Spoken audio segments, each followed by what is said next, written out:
Good morning, everybody.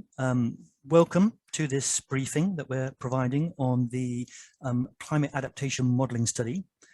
Really great to see so many participants online. I still hope one day we'll be able to meet in Brussels again, maybe in the not too distant future. But we have a really great panel of speakers to present some briefing material to you.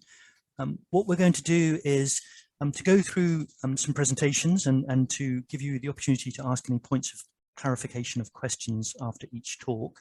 But what we really want to do is save the questions and answers to the end. So I'd encourage everyone to put questions in the chat function as we go along. But what I want to really do is start by passing across to our sort of co-chairs, so to speak, to kick us off with an introduction to this session. What I'd like to do is to pass now to both Claus Kondrup from DG CLIMA and Francesco Bosello from CMCC, just to give us an introduction and a little bit of background, and then we'll provide you with a little bit of content over the next couple of minutes. Thank you. Over to you two. Thank you. I'll kick off with a short introduction. Thank you, Paul. Good afternoon. Welcome to this lunchtime event. Today we will focus on climate adaptation modeling and the outcome of a study funded by the European Commission. Climate change is happening, you all know that. For instance, in July last year, extreme rainfall caused catastrophic flash floods in several member states. According to analysts, these floods caused losses of 46 billion euro, making them the most expensive natural disaster in Europe of all times, and tragically the deadliest natural disaster in Germany in about 60 years. Moreover, the Ipcc sixth assessment report published 3 weeks ago, with fact upon fact, reveals how people on the planet are getting clobbered by climate change, with nearly half of the world population living in the danger zone now. This calls for more analysis and policy and decision-making on climate adaptation and resilience. Climate adaptation modeling is part of the toolbox, an important part. In line with the EU adaptation strategy, DG CLIMA, or Climate Action, has undertaken a comprehensive review of climate adaptation modeling. We would like to present the main findings to you. This is why we invited you to today's event, where 3 external experts will present the study, and then there will be time for questions and answers. Thank you. Let's get started. Over to you, Francesco. Thank you very much, Klaus. Good morning, everyone. Let me introduce briefly myself. I'm Francesco Bosello. I'm the co-coordinator of this tender, and I'm collaborating with the Euro-Mediterranean Center on Climate Change, who's the coordinator of the research undertaken. I'm also a professor of environmental economics at the University of Venice, Ca' Foscari. Let me share a couple of slides just to introduce the breadth of our exercise and analysis. Yeah, we can see it, Francesco. Okay, perfect. So basically, as has been introduced by Klaus, the overall objective of the study is to improve the knowledge and of the tools, quantitative tools, but also methodologies that are used for adaptation analysis. So this is the main, the core of this research effort. But of course, there is more. So starting from what is available, and the aim is to provide this information, especially to those who are working in the adaptation domain. So policymakers are mostly at different level of a different institutional level. But I mean, starting from this information, we would also like to suggest some advancement and research that should be developed in the very next future to improve these methodologies. At the same time, we would like to, with this work, to suggest and provide practical examples on how adaptation analysis could and should be developed. So here we have just an overview of the structure of the research. So the core of the effort is this comprehensive task review, which analyzes the models and methodologies that are available for adaptation assessment. This analysis is based on literature, but also we interviewed many experts in the field, so we are complementing the literature with expert opinions and expert knowledge. Then we have, starting from the comprehensive desk review and the result, this gap analysis that provides some also recommended approach for improvement, and this work where we developed and some practical examples on how to develop some rapid analysis for adaptation, for the adaptation assessment. There is a huge dissemination effort of this research. So here you can see where you can find all the information related to this, the study, which you can find both on the CMCC website, but also in the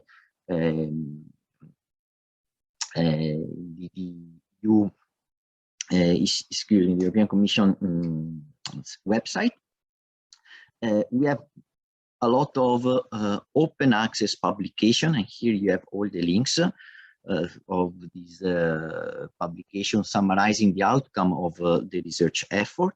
We have just concluded one open and produced one open access Springer book, and then there have been also some events related to this to the presentation of this research that you can find recorded in again in our CMCC website. So one virtual event accompanying the launch of the new adaptation strategy, and one high-level expert workshop, both held last year, where we presented all the results. They are still available, and you are very welcome to visit the CMCC web pages. And that's it, that's all. And I just leave the floor for the presentation of the real content of our research. Thank you very much. Thank you, Francesco, and thank you, Claus, as well. I mean, it's a really comprehensive study. What we're going to do now is to have three sort of quick presentations just to give you a flavor of what's going and what's been undertaken. And as Francesco has highlighted, there's going to be in three areas. The first is the desk review. I'm going to ask Max to sort of get ready and get ready to present to us. We'll then have a little bit about the recommended approach that Francesco will present. And then we've heard a lot of interest now in what we call rapid assessment. And then Ad from Deltares is going to give us a quick talk on those. So what we're going to do is have a sort of 10 to 15 minute presentation. If you have any questions, please put them in the chat. If we have enough time, we'll ask one or two questions after each presentation, but then have a really more in-depth discussion at the end of the session in a good question and answer session. So I'm going to hand over to Max now. Max, are you with us? I can see you. Yes, so my name is Max. I'm a PhD student at the Institute for Environmental Studies, and I'll be presenting the final comprehensive desk review and gap analysis for this study on adaptation modeling for policy, which is led by my colleagues at IVM, who unfortunately couldn't make it today. So I will do my best to present well, this work and answer any questions in their place. There's one, Anna, I think you can mute. I hear a lot of noises. Yeah. Yes, that's better. So this desk review aims to address the EU Commission's aim to support greater informed decision-making on climate adaptation at multiple governance levels. It provides a comprehensive, up-to-date and forward-looking overview of a range of technical, economic and non-monetary models and tools for climate risks, sectoral impacts and climate adaptation assessments. It therefore aims not only to collate current knowledge of different groups of climate adaptation assessment methods, but to highlight research gaps in each field. A supporting annex provides greater detail on individual models and tools discussed under the different methodological approaches in the review. The key stakeholders of the desk review have been identified as policy and public decision makers, investment, finance and insurance, business and industry, research and civil society and NGOs. And this is done at various levels, governance levels, such as European, national and local and project scales. The desk review also aims to support the European Environment Agency's climate adapt policy cycle, as shown here. And each subchapter of the review indicates which stages of the policy cycle can be supported using the modeling methods detailed within that section. So these stages are preparing the ground for adaptation, assessing risks and vulnerability to climate change, identifying adaptation options, and assessing adaptation options. And based on this, we have 4 key groups of models and tools that have been identified to support these 4 stages of the policy cycle. And these are climate risk assessments, sectoral impact and adaptation, economic assessments, and decision support systems. But as the emphasis of the project was specifically on adaptation, we have decided to exclude pure climate modeling, such as the use of global circulation models or regional climate models. And as such, the desk review is structured using these model categories, and I'll briefly go over what is included in each of these categories. So the first chapter looks at hazard, exposure, and vulnerability modeling to support the identification of climate risks to be addressed within adaptation strategies. So the identification of extreme climate events, changes in their spatial and temporal occurrence, and the confounding impact of multiple hazards are also paramount in identifying risks. As such, methods to examine these factors are also included in the chapter. And in the second chapter, we focus on the sectoral models for impact and adaptation assessments, which typically use the output from the previous chapter. And this allows the models to assess the impact and response of important socioeconomic sectors to climate events. Incorporating adaptation strategies into these models can test the potential effectiveness of these strategies prior to investment. Thirdly, an assessment of the efficiency of adaptation measures requires an understanding of economic modeling, and therefore both wider macroeconomic models and smaller scale behavioral economics and insurance are discussed there. Other techniques may also be used for further analysis in order to provide a holistic assessment. And the fourth chapter presents qualitative and semi-qualitative techniques where the interests of multiple stakeholders need to be considered. The fifth chapter discusses the decision support methods and tools. And these support stakeholders to decide how to use the information to generate optimal adaptation strategies under different criteria and situations. So now I will go into an example briefly of how desk review can be used from a stakeholder perspective. So this is an example of how a local decision maker may use the desk review to explore adaptation options to urban heat island effects. So usually for such a scenario or such a case, climate data and global climate models would be used as a starting point for an analysis. These would feed into climate risk assessments of chapter 1. However, these climate models haven't been included in desk review, and these global models don't have output yet on a high enough resolution often to look at, for example, city level impacts. Instead, the analysis could start with a pure climate data and temperature maps of the study area. Or, for example, when you consider a city like this, well, as can be seen in this figure, the modeling local weather in cities is very complex. So weather stations or temperature data, for example, may not be able to provide data on a high enough resolution. And therefore modeling could be used to get a more accurate spatial representation there. For example, as has been done by Ho et al., who have created this temperature map using a random forest model to better map urban temperature compared to just using data from weather stations.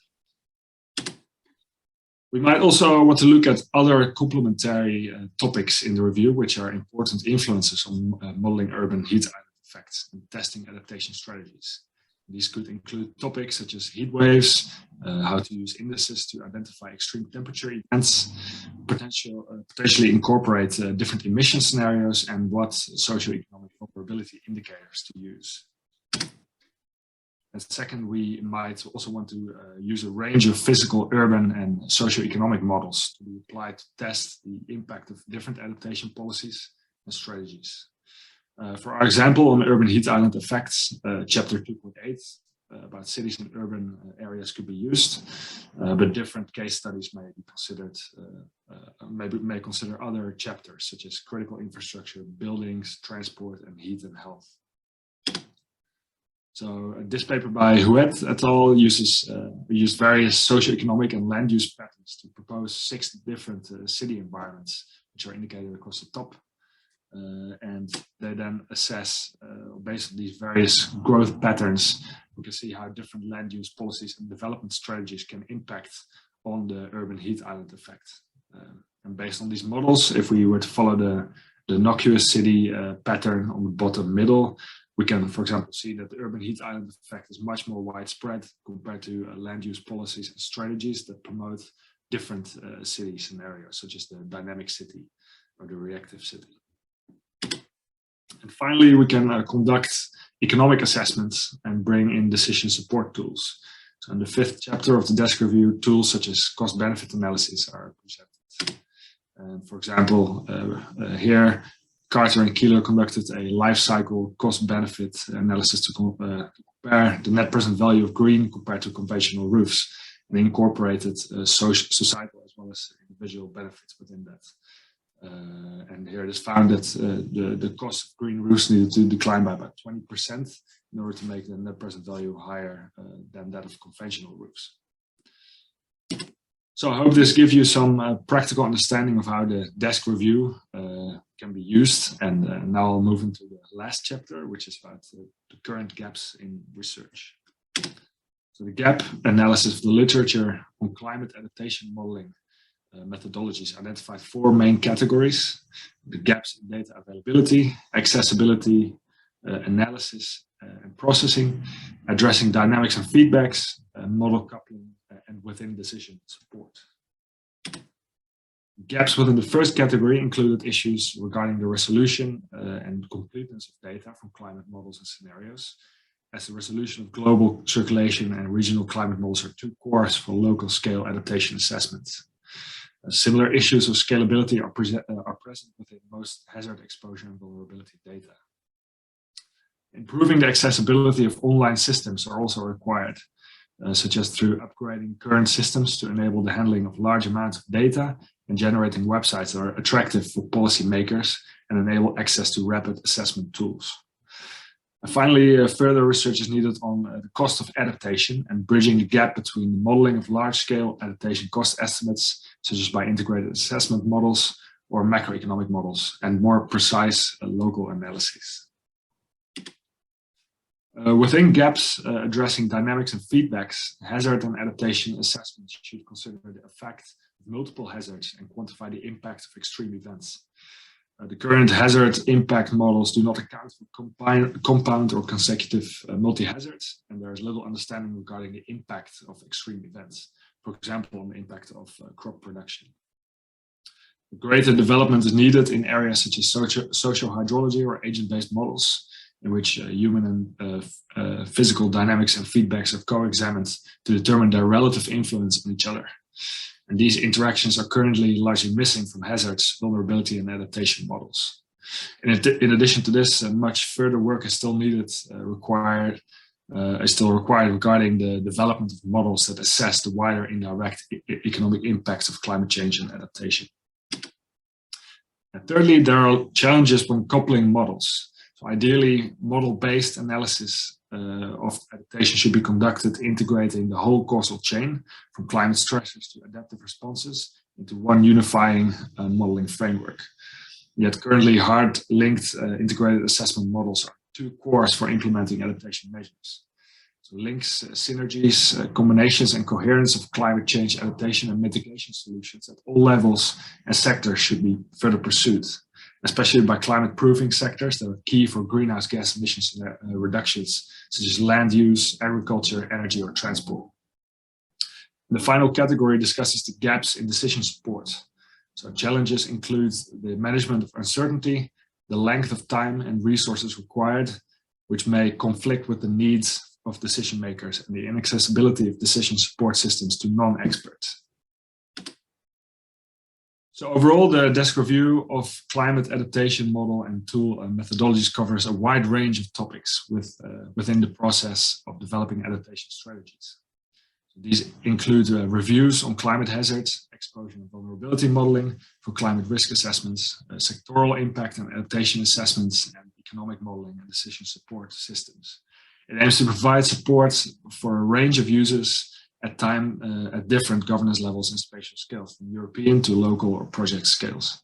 And some of the key research gaps identified are that many models are still provide information with spatial temporal resolutions, which is too coarse for many adaptation actions.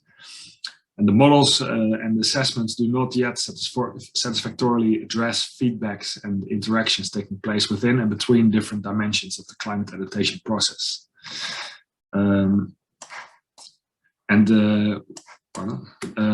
there is not yet a common and consolidated practice in the communication of uncertainty, and adaptation assessments are complex and costly analyses that can exceed funding capacities of smaller administrations, and moreover the time needed to conduct such analysis is often too long for quick decision making. That was my presentation. Thank you for your attention. I head back to you, Paul. Thank you very much, Max. So, I mean, obviously, if you ask a group of researchers, what's needed, they'll say we need more research. But and there are some gaps here. But I'd really encourage you to look at this document. I mean, it's a really impressive piece of work. I think there's over 300 pages, and I think it's a really fantastic resource. And I just use it if you want to look up something around that EEA policy cycle. You can just go in and get some really rapid information, and it's a really fantastic inventory of what we know, and we do know a lot more than we did 10, 15 years ago. So I think I'd really encourage everyone to just open it up and have a look, because it's a really good resource. We're a tiny bit behind time, so if there's no immediate questions of clarification, and I can't see anything in the chat, we'll perhaps go to Francesco, but please do save up some questions, and Max will ask you to come back in our question and answer session a little bit later on. So please have a think about some questions, type them into the chat. But what we'll do now is we'll move on to the next presentation, which is on the approach. And I'd like to hand back to Francesco, please. And I'll just stay on just to make sure we can see your slides. Yes, thank you, Paul, and thank you also, Max. So I think I will be able to recover a little bit of the time, because Max also included part of some topics that I would have liked to address with the presentation. So let me share the screen. So of course I'm not going to repeat what Max just said. So just to recap, because the recommendation, of course, are related to the gap that we that have been emphasized with the comprehensive desk review. So the four main areas of gaps are gaps in data, basically, which is availability, accessibility, and analysis and processing. Gaps in addressing dynamics and feedbacks, gaps in model coupling, and gaps in decision support. So of course the recommendation are going into the direction of addressing these areas of gaps. So let me jump to the recommendation. So first of all, we grouped also our recommendation into three major categories. So improving climate information for adaptation, improving information on adaptation cost and effectiveness, and improving tools for decision making under uncertainty. So you see that we identified three major areas of action. One is on the climate information itself, which is preliminary to developing any kind of risk and adaptation analysis. Then improving the information on, let's say, the more social economic dimension of adaptation, so on cost and effectiveness. And last but not least, suggestion or recommendation to improve the methodologies and the approaches that are used to take into account uncertainty, which is so important in the decision-making processes and is so important in decision-making processes addressing adaptation. So, improving climate information for adaptation. So one of the major things that has been highlighted is that still the climate information available is not yet available at the spatial resolution that is needed to develop many or to implement many adaptation measures, so behind the strategy. So especially local adaptation need a higher resolution information also on climate stressors. So this is something that calls for an improved development or improved downscaling techniques for to supply the right information at the right scale, especially for local adaptation planning. In addition, this information should not be only available, but should be also accessible. So we need to have, on the one hand, more models, global circulation, general circulation model that participate to this production effort, but at the same time, we should find some ways to make this information more user-friendly, especially for non-experts, because at the moment also this type of data could be partly there, but are absolutely not yet at the level of accessibility that could encourage non-experts to try to use them. Second area, information on adaptation cost and effectiveness. So we are moving from the climatic part to the more social economic part. So here we should say that there have been huge improvement in this data production on the cost and effectiveness of adaptation. And we have a very clear example of this in the Climate Adapt, the e-portal on adaptation, where the information is very, there is a lot of information, and a huge effort has been put to make this information also organically available. Still, and this also refers to now unavoidable the nature or type of nature itself of adaptation, which is extremely site local specific. Still, there is a lot of information which is scattered, incomplete. So some kind of further effort to systematize all this knowledge, perhaps also to produce some kind of summarizing information that can be included in modeling or in at an intermediate level of decision making, for an intermediate level of decision making, is something that we think is very important, useful, and still lacking. So it would be very important to develop this kind of systematic effort to organize this rapidly expanding literature on the cost and the effectiveness of adaptation. So the information is there, but not yet systematized. Third point, decision making under uncertainty. Still, the typical information on climate change impacts, on the economic assessment of climate change, and also on the effects of mitigation, but also adaptation policies, somehow neglect or has a difficulty to convey this information of the uncertainty related to the estimates. So on the one hand, there should be some best practices to the communication of the result to transparently communicate and inform on uncertainty ranges on the one hand. On the other hand, it is important that also policy suggestions are based on criteria of robust decision making in the presence of uncertainty.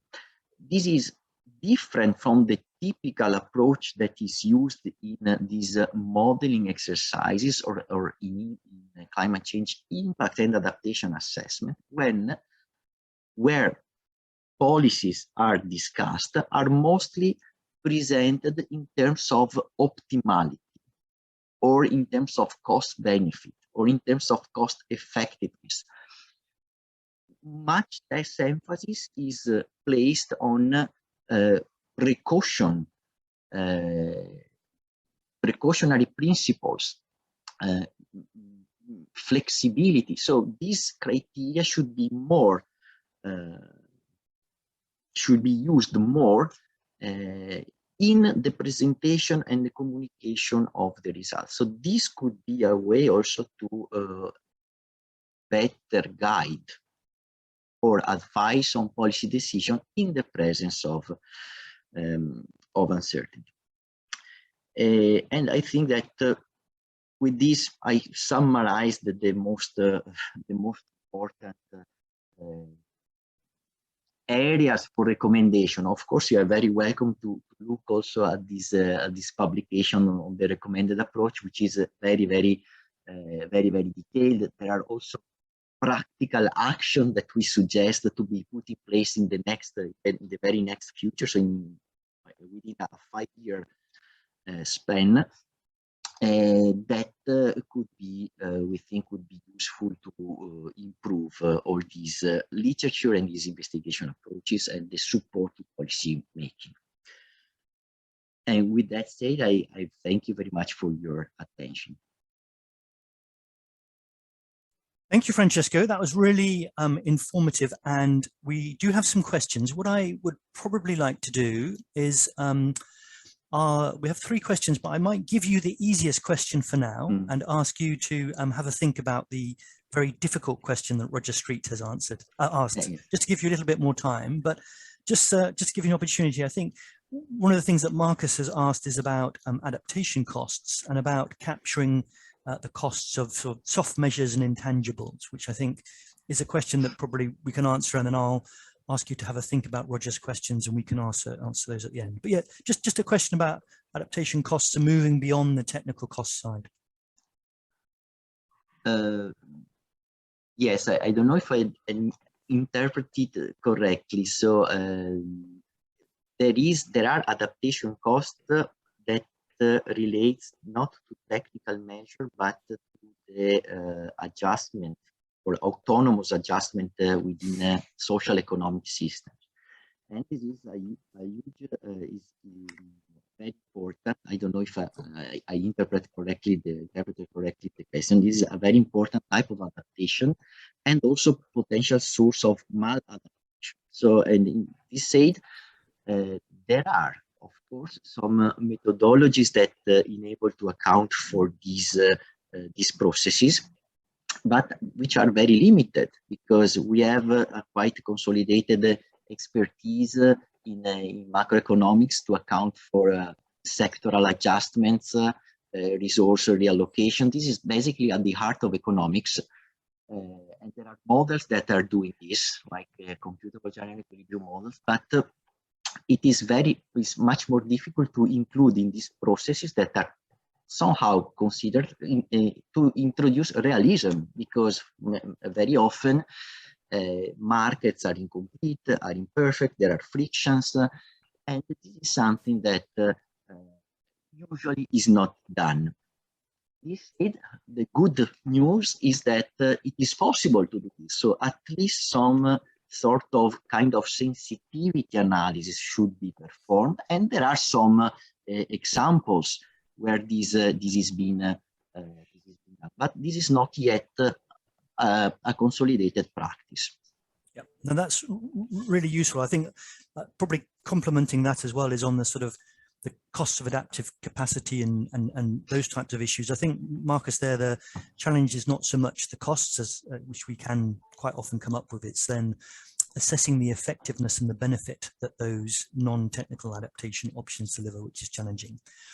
There is also one question from Claus that I think it is relevant to ask now, because while it's in your mind. Claus, do you want me to ask it, or do you want to just unmute and ask the question about the prioritization? No, just ask it, Paul. Thanks. I would find it now. I think the key question was just, you've presented some really interesting gaps there. Amongst those, what, in your opinion, is or are the more or the most important or fundamental ones, and what's needed to address those most important gaps?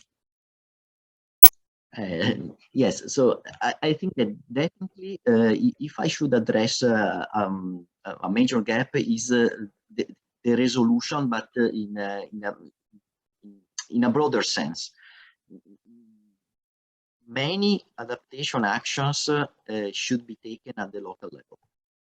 And this implies that the information should reach the local policymaker and or the local decision maker. And this implies that there should be the right scale to reach, or this information should be conveyed with the right scale. So this does not only refers to the climate stressors, but also on the effects of the policies. So the cost and the effectiveness of adaptation that should cope with the hazards. So this issue of scale, this mismatch between the macro scale and the micro scale is still something that has not been, which is difficult to address with the models that we have.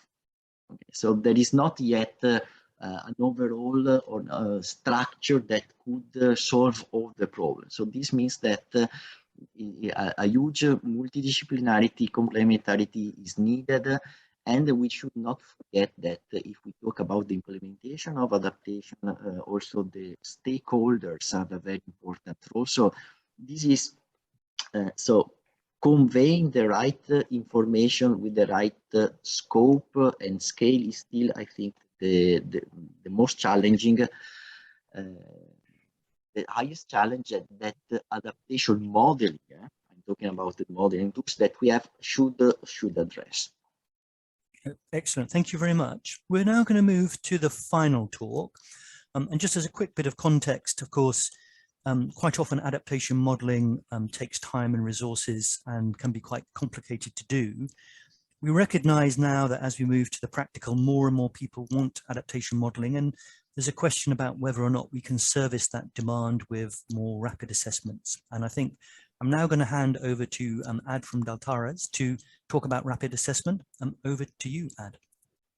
Okay, so I'm closing this presentation series with one of the more future-looking researches that we have done in this study, which was on rapid analysis, and to first study what is the need for rapid analysis, and how ideally could a recommended approach for rapid analysis look like. And I gave a subtitle here, recommendations for future climate services, because I think climate services are typically aimed at rapidly informing in a more standardized fashion different user groups on climate risk, but also on adaptation.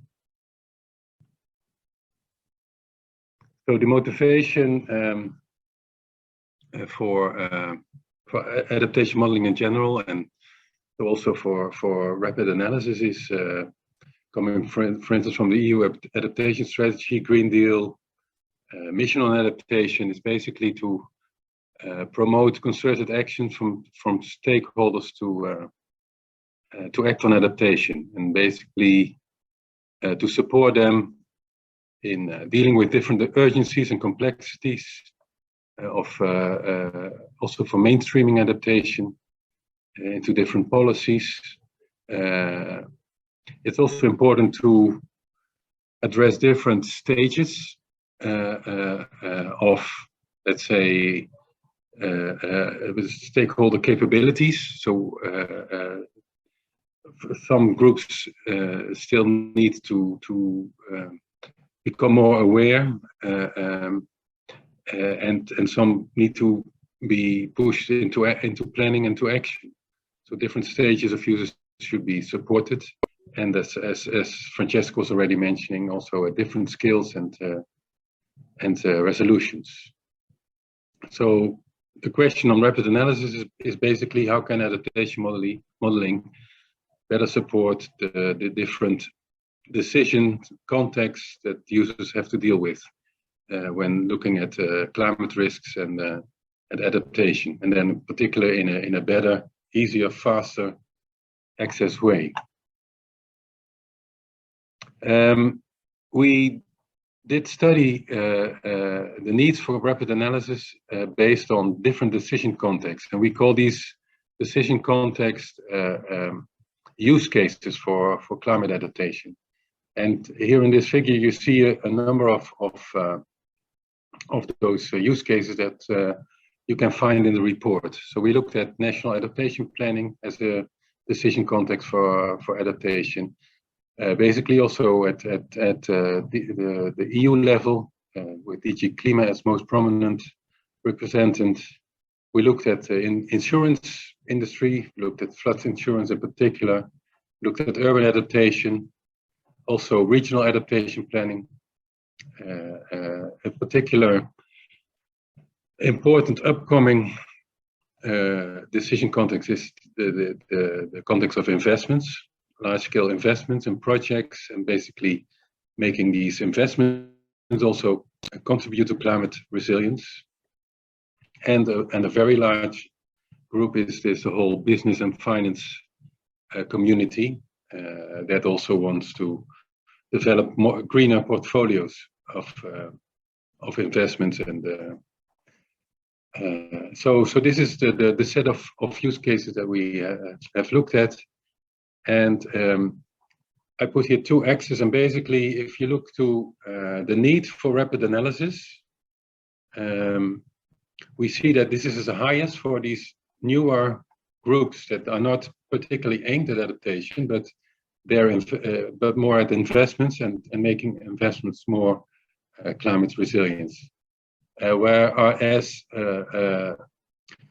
users that are more familiar with dealing with climate, weather, or extreme events, the need for rapid assessments is less, because they already have their methodologies and their climate modeling in place and have a long history in that already. With the arrows, I have tried to indicate that as the science and the modeling is moving on, the analysis are becoming rapidly and more accessible already, and also the development of this climate service community is of course key in this. And now I'm just going to share some of the conclusions that came out of the study, and then I recommend you to read the full reports to get a better, wider overview. So rapid assessment can really be instrumental in different areas, but also can have different functions, and the three most important ones I've written down here. It's first of all to identify hotspots and priorities for adaptation. So to get a quick overview, so where should the main effort be attributed to, and then this can be a starting point for a more elaborate analysis. Rapid analysis can also be instrumental in streamlining an appraisal process of investment plans and projects. So if you have to process, for instance, in an European investment bank, a large number of projects, rapid analysis can help to streamline such a process. And especially if you look at larger investment portfolios, or maybe on large country scale, or first-time risk assessments, and rapid analysis can be used as a sort of screening tool to identify where the main risks are. What's important, and this is not only concerns rapid analysis, but it can also gain relevance when it's more decision-led. We've seen the climate service community evolve from weather institutes, climate institutes providing their climate information and trying to reach different groups of users. And to improve this process and to be more successful, it's important that rapid analysis really needs to be decision-led. So preferably also rapid analysis should be developed collaboratively. And rapid analysis should start also not from the climate metrics, but should first start with specific decision metrics of the different user communities. And very important, though, it shouldn't stop at just indicating what are the risks and the hotspots, but also should include methods that can support identification and evaluation of adaptation options, costs, and benefits.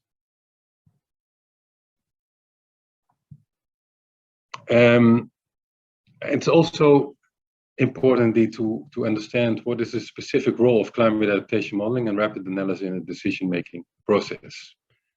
So what are the key entry points of these modeling efforts in the process? And again, here it's important to mention that ideally these rapid analysis methods, or climate services, if you want to call it like that, should be developed collaboratively. And of course, the effectiveness of the methodologies should also be increased by also embedding it within a good guidance, training and capacity building material, and also pay good attention to visualizations of the outcomes. So I just wanted to finalize my presentation with an example. Just skipping a few conclusions and a few slides here. Just an example of how a recommended approach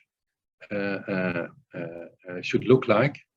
And let me first start with the 3 blocks on the top. Basically, that is that any tool or service that develop is developed, for instance, from impact or adaptation analysis, or in communicating in a decision-making process, collaborative process, should always connect fast information sources that are public, open, to some extent generic. For instance, essential climate variables, hazard data, exposure data, but also repositories of adaptation options, best practices, and these guidelines should connect it with really decision-led information. So decision metrics, key performance indicators, risk tolerance levels that are locally defined. And an example is on the bottom. This is a visual from a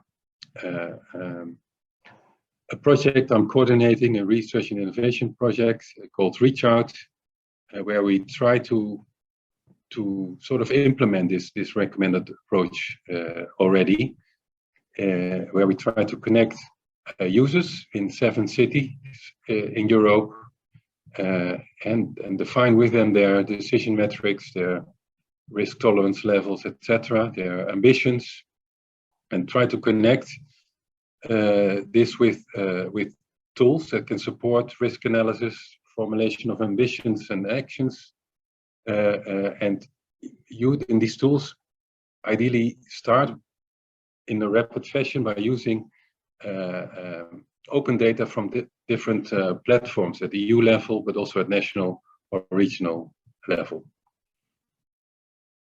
So I think I want to stop here, Paul, and maybe to end the presentation here is where you can find the 2 reports that are produced as part of this part of the study.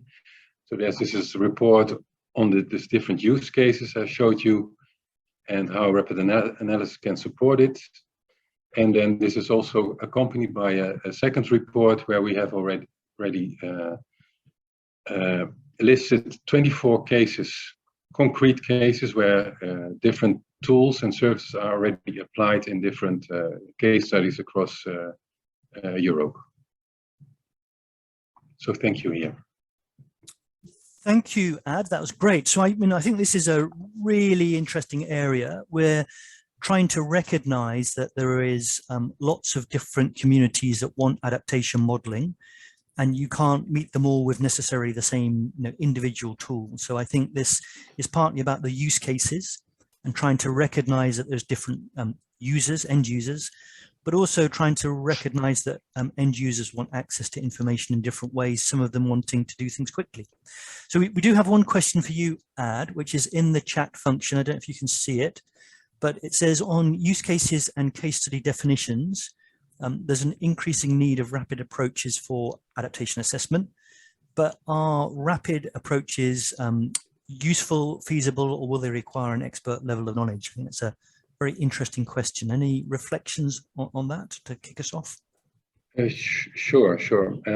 I think it also very much depends on the definition of of rapid analysis. And in this project, we have tried, and we basically came up with 2 different definitions of rapid analysis. One is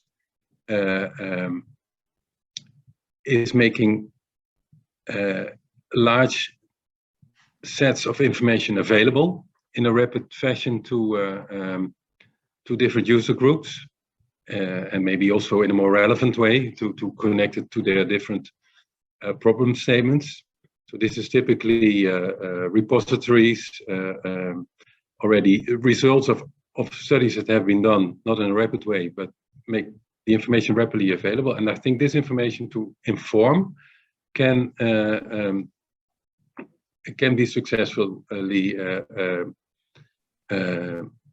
done without any specific analytical expertise. The other definition of rapid analysis is to make complex, long-lasting, expensive calculations more rapid, because there's innovations, there's better technologies, but this in the end doesn't make the analysis itself less complicated. It only makes it quicker. And in those cases, you still, you would need definitely some technical skill level and expert level to be able to deal with the more rapid tool, so to say. And maybe there's also the distinction that I already gave in the presentation to identify priorities, maybe set priorities to identify hotspots.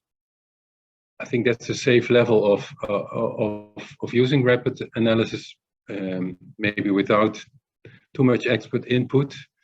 But if you really want to continue and making decisions on concrete investments, then definitely you still need support from experts. Yeah, I think it's a really interesting point, because what we're saying is, and I may ask you a sort of follow-on question, is that rapid assessment is appropriate for some, but not all applications. I guess that's the kind of key point there. And I don't know if there's anything that we as a community need to think about in perhaps more concrete terms. You know, how do we sort of manage that? I mean, is there anything that we need to do now to sort of, you know, perhaps it's, you know, we might do it through sort of capacity building or standards or something, but is there anything there that we need to do to think about when it's appropriate to use and when it's not, and going forward? Well, I can very practically, I can already say that we make these systems for rapid risk assessment. For instance, at Deltares, the institute I'm working, and then we're always very clear, try to be very clear when to use it and when not to use it. And we always put also a disclaimer that we're not responsible for whatever happens when people apply it in the wrong way. So that's a very practical thing. Of course, there was a clear, we also did interviews in the study. There was a clear need, especially from the financial sector, for more transparency in the tools, because often it's black box. So I think what we could do is to provide benchmarks that are open and clear what they can do and cannot do. Of course, providing examples of cases where it did work out well could help. And I think also a lot of things are already happening. If we're looking at, for instance, the mission on adaptation, this is a sort of an accelerator for many regions in Europe to do risk assessments, to build adaptation pathways and innovation agendas. And this is a sort of a concerted effort where also some more standardized services will also be developed that can support these regions in this effort. No, I think, I mean, you know, Ipcc 6 assessment report that came out did highlight the risks of maladaptation. So I suppose it's something we're going to have to be cautious of, especially as people move. Francesco, I can see you have a hand up. Is that to respond to this issue? Related to this, one of the gaps highlighted during our survey work is exactly that. In fact, there are many, for instance, decision support system, rapid analysis methodologies that are somehow floating in the cloud. So they are open source, but nobody's using them. And basically, this is because they still remain mostly academic exercises. There are some toy models that are being developed by academics without really considering the user needs. So one way to develop the rapid analysis is, or the only way I would say, is really to foster the collaboration between the users and the developers. But this implies that policymakers are willing to engage time and effort to this work, but also that academics should be much more practical and should have more should change their perspective from academic exercises to providing services. Okay, and in this case there is I mean, there is, for instance, all the issues related to climate services, but that should be transforming, can be translated and also transferred to adaptation services. So this is something that where the two communities should work together. Yeah, that I think was a question that Roger Street asked. Now, thank you, Roger. You've asked 4 questions, I think. So I think the only issue is we probably shouldn't ask all 4 which one to focus on. But I think the one you were keen that I think it would be really useful to talk about is it was, if I'm right, the consideration and the demonstration of the benefits and synergies of considering costs and demonstrating the benefits of considering uncertainties when doing adaptation modeling. It was a question a little bit earlier, higher up. Can you see that okay? Let me just see if I can get the exact question. Roger, are you able to unmute and ask that question yourself? I'll give it a try. I think I know what the one you're getting at is the systematic presentation of costs and adaptation. Well, Roger, you can ask any question you want, but only one. So you can just. Okay. I do understand that. And, you know, it gets at this whole idea. What I was getting at with this question and a number of the other questions was reflected in the last one I asked. And that is that we often provide guidance and tools that cannot necessarily be dealt with or considered by all users. And this is the concept of, or the principle of proportionality.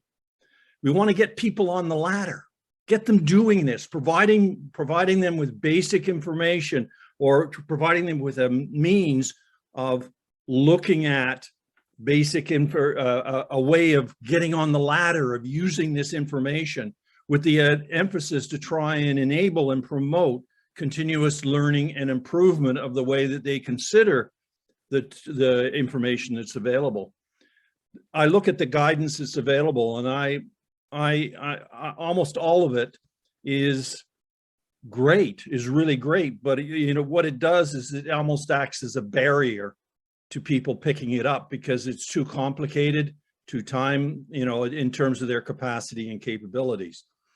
So it gets into this whole idea of if we're going to provide information on costs of adaptation, can we also provide information that allows people to consider that without having to go in to have an academic degree in economics to undertake this? I think this gets at what you were getting at, Paul. It depends. You often have said that. And a lot of people are unable to use this information. So it's trying to ensure that we adopt this concept of, or this principle of proportionality and continuous learning and improvement that allows people to get on that ladder.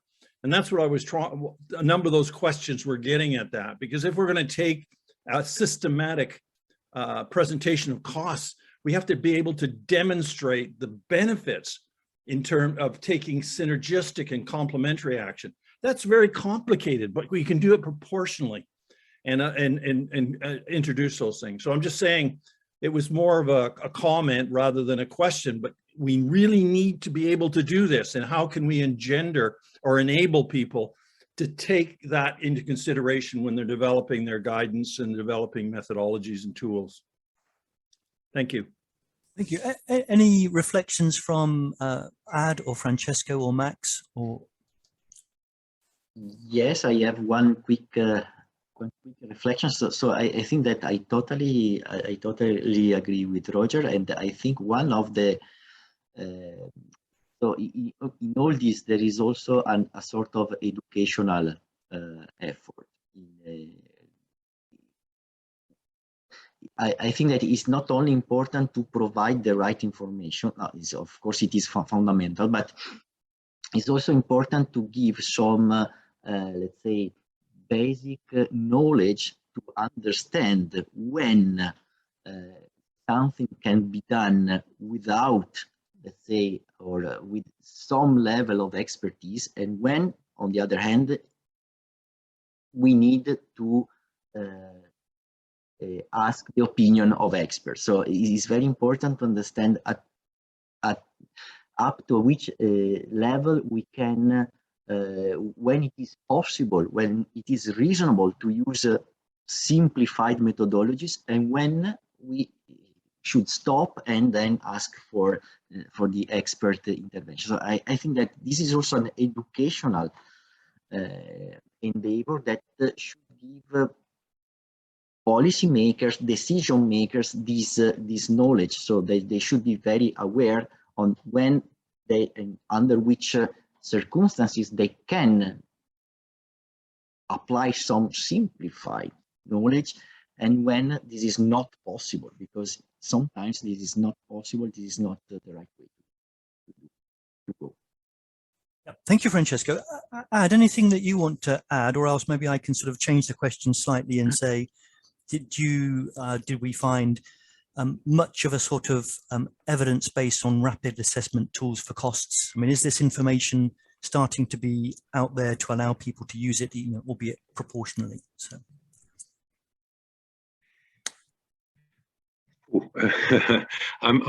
I was a little bit triggered by the question that was a bit hidden by what Roger was saying about the robust decision making. Also the benefits to be showed clearly, and I think showing benefits of adaptation that are broader than just the risk reduction that is coming from, and I think that's when you get to local decision makers.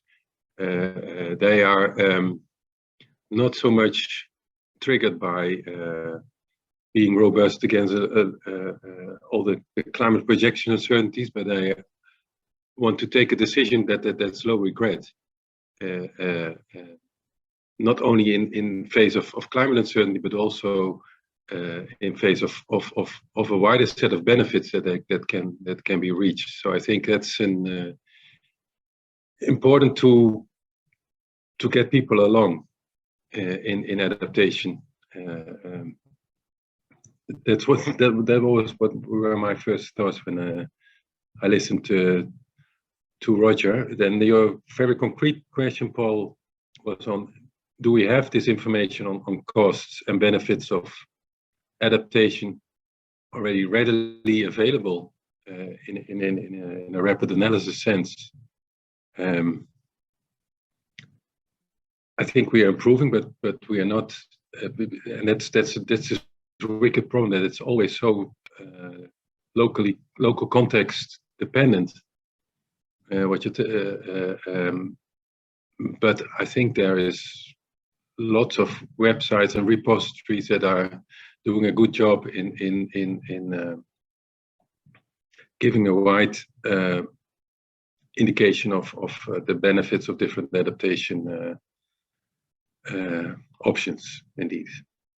Yeah, thank you. I mean, I know that if you look around now, there's a lot of companies offering new, mostly exposure-based, but new information systems on impacts and a little bit on adaptation that are appearing almost every day at the moment. So there's something very interesting happening. I think there's positives and negatives of that. Now, what I'm going to also encourage us to do probably in the next 10 minutes, if people have questions, if you raise your hand as well, I can also sort of pick out a few people and just ask some questions. We would encourage you to focus it on the adaptation modeling side. So rather than talking necessarily about global and climate regional models, there's some incredibly important issues there, but we're going to focus slightly more on the adaptation side. But I can see Tim Carter has his hand out. I'm hoping, Tim, you can unmute and ask your question. Yes, okay, thanks. Thanks very much, everybody. Very nice presentations. I actually have a couple of points that I wanted to raise here. The first one has just been touched on to some extent, at least, and that is the use of the Ipcc risk framework, which I know has been slightly refined in the AR6, but risk is a function, of course, of hazard, vulnerability, and exposure, and many of these terms are somewhat negative and adverse orientated. And I think some of this is now being reflected in the research as well, that people are using the framework as if adverse is the only sort of pathway to be looking into.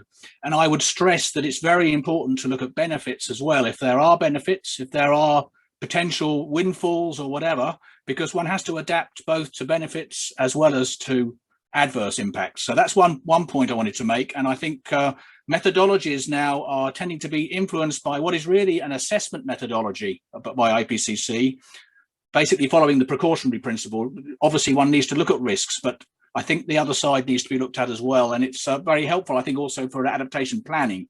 It gives a sort of positive slant on things. The second thing I wanted to talk about a bit was just about, it was related to downscaling, but it's more about the socioeconomic information at fine scale and the need for sort of equivalent socioeconomic information and projections into the future to sort of parallel those climate high resolution projections. And it's not, it's partly to provide context for future planning and future sort of analysis of different policy options. but it's also a question really of the issue of who is at risk, who's vulnerable, and also who's involved in the decision making, and issues of inequality and empowerment that are related somehow to the just transition that we talk about a lot, and social justice. So how much of that are we actually covering in our analysis? And I think that's something that's increasingly coming up the agenda. We're seeing it a lot now in relation to mitigation with the energy issue in Europe, but clearly also it applies to adaptation. So that's the second point. The third thing is just a plug, and I'll put it in the chat, to a lecture series on climate change impacts and adaptation, a bi-weekly webinar series out of GIS NASA in the US that you might be interested in tuning into once every 2 weeks. Thanks. Thank you ever so much. Now, I think we'll ask both Max as well. Max, we need to bring you back in as well. Maybe Max is a good person to start with. Max, when we did our desk review, did we find very much on benefits? And also, I suppose in our framework, are we starting to think about equity, or are those both gaps that are identified in the desk review and that perhaps are things we need to look at a little bit more in adaptation modelling? I mean, you're almost certainly right, Tim, that we've got 333 pages in the comprehensive desk review. I doubt there's more than 3 or 4 on opportunities. I think it is, you're absolutely right that there's been a bit of an issue there, and also I think many of the methods, because of the perhaps additional complexity of thinking about decision making under uncertainty, we perhaps in this modelling environment have thought less about the equity issues than perhaps we need to, and that was again a big issue in AR6. You can do it, as Max says, through if you extend your sort of analysis, you can look at sort of distributional effects, but that doesn't really capture the 3 equity issues that Ipcc had raised. So I think, yeah, there's probably a few extra things there. Ad and Francesco, anything to add on Tim's questions as well? Yes, I would slightly rephrase, or yes, not rephrase. I would change slightly the perspective to answer, in the sense that if we look, if we remain strict to the scope of this work, so what models and methods are doing. So the issue of opportunities are indeed taken into account, because when you perform impact assessment, impact can turn to be positive or negative. So opportunities came out from the analysis. What is really missing is that the potential co-benefit and interactions that are triggered by climate change policies, and in particular adaptation policies, are very seldomly taken into account. But why? Because the models have there are very few models that push the analysis toward the assessment of the effects of the implementation phase of adaptation. So this is something which is very often outside what models do. So models identify the risk, the hazard, the potential costs, and perhaps some benefit from the policies, but a very coarse scale.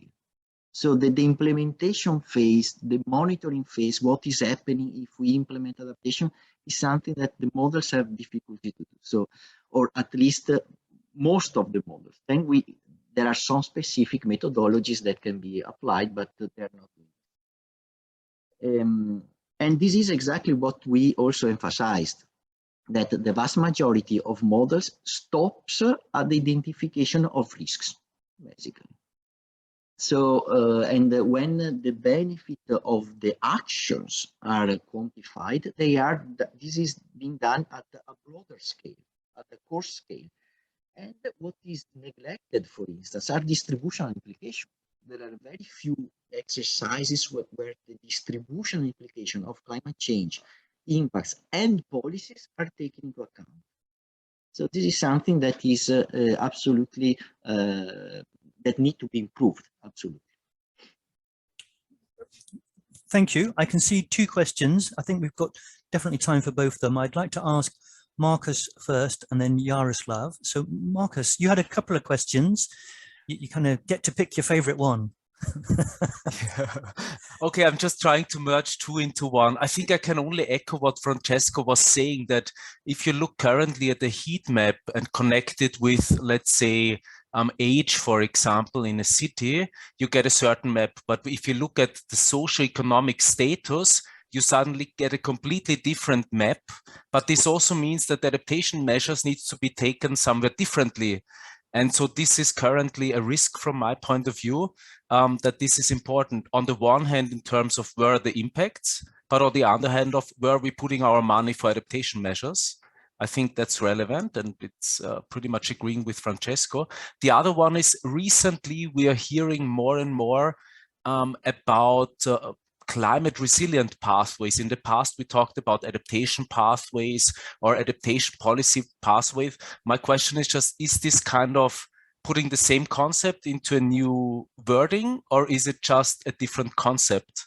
And maybe what's your understanding of this? Because more and more beneficiaries and others are asking for help in this direction. Thank you. That's a fantastic question. I think almost impossible to answer, but I will ask all of our panelists to have a go. I mean, I think there is a merging of the term resilience now that has crossed over from its historical definition, and it always used to have lots of historical definitions. But yeah, any thoughts, Ad or Francesco? I'm quite happy to chip in as well. Yeah, go on, Ad, you're our adaptations pathway expert. So are you calling them resilience pathways now in Deltares? No, well, it's I would say my simple explanation would be, if you talk about if we talked about adaptation pathways in the past, it was very much risk driven. So whenever the risk is too high, you need to take different action. So it's really action to mitigate the risks encountered from climate change. Now we're talking about climate resilient development. I think that's a term that's used a lot in the latest Ipcc report. Now the actions are not only triggered by risks, but also by development ambitions. So it's better responding to these multiple benefits that can come from adaptation. So it's also on urban development. It's also on mitigation. So addressing more objectives than just reducing climate risks itself. And of course, in terms of modeling and analysis, this makes the whole world a lot more complex. But yeah, I think it's good to stop here. No, that's really useful. And also, I think terminology does change, and we have to sort of reflect that. And the Ipcc, as you said, has sort of given us a steer there. I think, yeah. So what I think you're absolutely right about the complexity now, in that you take a hard problem and you're making it broader, and therefore there's a little bit more to do. So we need to think about that. But I think the positive is that you're embedding adaptation in the real world of policy and in that space. And that's something we recognize we need to do. I want to just, we've only got time for one or two more questions. Yaroslav has had his hand up for a little while. Can you unmute and ask us a question, please, Yaroslav? Thank you, Paul. My attention was not to ask another question, but perhaps to get back to the team's comment on the social inequalities and how the modeling tools answer to those. And I think it's in addition to what has been said to answer this question, there's also something else. It's the model can deliver that, but modeling practice is perhaps paying not sufficient attention to it. So it's more how we are using the models than the models themselves, that we stop perhaps too short of analyzing the differentiated impact of climate change on different social groups or on different vulnerable groups. So that is something that that I would see as one of the principles of good modeling practice in adaptation. And this is more about the conduct, how you're doing the analysis rather than the models themselves. Thank you. Thank you, Jaroslav. We should be, you're part of the team. You're always too modest, but maybe I can also just ask you a question while you're on, because I know you're getting a synthesis paper together. And I just don't know if there's anything, in terms of this adaptation modeling space, there's a few recommendations I know that are in your head about some of the issues. Is there anything that you want to sort of raise from that synthesis about any emerging issues or priorities that you think are important, just as a, in basis of putting this information together and then trying to communicate back across in terms of a couple of hard-hitting recommendations? I think one of those is exactly that we need to bring the community together and think about what are the principles that guide our analysis and research. So there's good modeling practice have been developed in different disciplines that are tackling the modeling at large. But for adaptation, we have strong commitments towards exploring the better understand the vulnerabilities, exploring the determinants of risk and people attitudes towards adaptation. So I do think that we need a new modeling practice agreed for adaptation modeling, and that includes also the field for climate services in general, but climate adaptation services.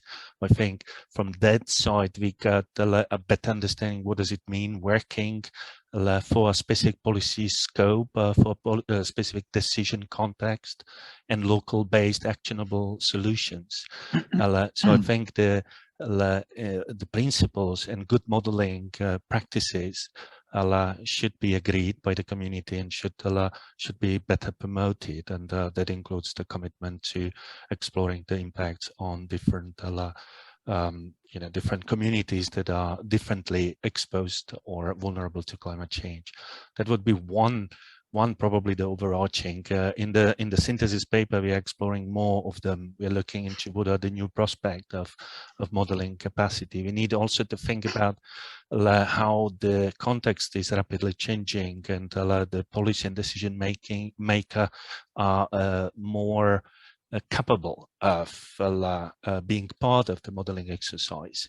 So that means also modeling exercises need to bring that power of adaptation modeling to them, so that they are able to use them in almost the board level, the steering board level, the highest level of decision making. And this is a little bit where we go with the rapid assessment tools. So that means empowering the people, including the business leaders or the senior policy advisors, to use the data, explore the data, and pick up the insight from our models for the policy and decision making. Thank you. Excellent. That's really informative. I took two really important points from that we need an improvement in adaptation modeling practice, and thinking about us also as a sort of community of adaptation modelers, but getting decision makers involved in that. So that leads us really nicely back to, I'm aware of the time, I'd just like to ask before we close a few final reflections, both from a decision maker, from Claus, and also from a modeler, from Francesco. So that's sort of, perhaps, Francesco, if I can ask you to go first, then I'll ask Claus for some final thoughts before we close. Any final reflections you want to get across to us? Yes, definitely. I mean, there are many things to say. I just want to highlight 2 points.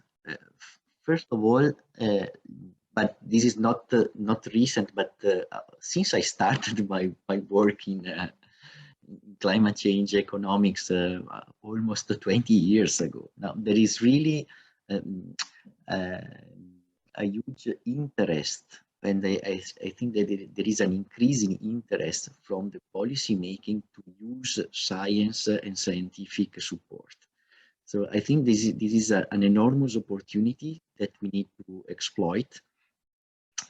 And I think that we we need to think some revolutionary or to apply in a revolutionary way all the methodologies or established methodologies to bring the communities together. So we can have some kind of flagship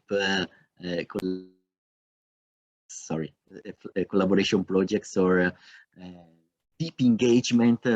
Perhaps we can launch a collaboration with the DG CLIMA, so and do this, but working practically on producing tools that can be that can be used. So this is one thing, and the second is that I think that the European Environment Agency and the Climate Adapt have really a world of information that are there, and it wouldn't take much to organize this information and make it extremely useful, extremely helpful. So I think that everything more or less is there. So the point is to make it more accessible, and also this applies also to Copernicus, for instance. There are a lot of climatic data, so I would invest more on having this information user-friendly than on producing new information. Okay. Excellent, thank you. And finally, Klaus, if you could give us a few reflections and perhaps close up the session for us. Over to you. Thank you, Paul. Just to follow up on what Francesco is saying, climate adaptation modeling may seem complicated at first sight, but I think it's following a familiar progression that we see in other areas as well. If you take artificial intelligence, it started out to be for high-level scientists. Then as a second stage, more engineers came on board, more technicians, and the use of artificial intelligence is growing. And today you find ready-made tools on climate on artificial intelligence that simple users can use. And I think we will see the same development on climate adaptation modeling. We are not there yet, but we are well underway. And this study and this engagement with the climate modelers community is very beneficial. And I think if I try to think about where we are in 3 years' time, I think we will have made some major progress coming from the adaptation modeling community. So I think it's very promising. It's also a major task and challenge to move forward, but I think we are really on the right way. And I'm looking forward to as a policymaker to, in a couple of years, to have improved tools at my disposal and to have the same improved tools at the disposal of decision makers and policymakers at all levels of governance. So from my side, it's thank you very much to the team that has prepared this, to undertake the study, to you as the moderator, Paul, and to the 3 speakers, and to the participants for the discussion. It's been really, really interesting. So thank you very much from my side. Thank you, Klaus. And I think also we would thank CLIMA for funding the work, but also I think it's really important for pushing this area forward. And I think we all applaud your ambition, and we too look forward to getting sort of mobile phone apps that can do adaptation modeling in a few years' time. So with that, I'd like to thank Klaus and Francesco, Ad and Max, and to all of you participants. Please go and look at the studies. There really is a wealth of information there. And what we also hope is that we can use this as a way of sort of bringing a community of adaptation modeling together going forward. Thank you very much, and good afternoon. Have a great weekend. Thanks from us. Thank you. Thank you for attending. Bye-bye. Thank you. Bye-bye. Bye-bye.